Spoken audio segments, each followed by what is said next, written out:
మేము పొద్దున మాట్లాడుకున్నాం, నేను పొన్నం ప్రభాకర్ గారు.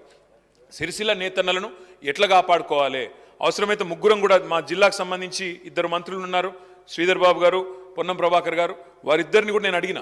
వారన్నారు, వారే ప్రతిపాదించినారు, కలిసి కూర్చుందాం బ్రదర్, ఎందుకంటే రాజకీయం ఎందుకు, ఇందులో వాళ్ళని కాపాడాలని. ఆ పద్ధతిలో ఉంటాం తప్ప మేము ఎన్నడూ కూడా ఇది చేయలేదు సార్. కేసీఆర్ ప్రభుత్వం, నేను బీసీ వెల్ఫేర్ మినిస్టర్ గారిని ఒకటి అడుగుతా ఉన్నా, అన్ని చెప్పారు, ఒకటి మేము అడిగిన దానికి సమాధానం చెప్పలేదు. మీరు బీసీ డిక్లరేషన్లో మీరు చెప్పారు 1,00,000 కోట్లు కేటాయిస్తాం బలహీన వర్గాల కోసం అని. 1,00,000 కోట్లు అంటే మరి 5 ఏళ్లలో 20,000 కోట్ల చొప్పున కేటాయించాలి, అది కేటాయించలేదు. మరి ఈ సంవత్సరం మీరు ఎందుకు కేటాయించలేకపోయారు? భవిష్యత్తులోనైనా ఈ 1,00,000 కోట్ల మాటకు బీసీ డిక్లరేషన్ కట్టుబడి ఉన్నారా?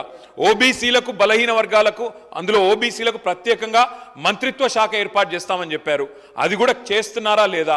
42% రిజర్వేషన్, ఎందుకంటే స్థానిక సంస్థల ఎన్నికలు వస్తున్నాయి, స్థానిక సంస్థల ఎన్నికలు రాబోతున్నాయి. మీరు చెప్పారు బీసీ డిక్లరేషన్లో 42%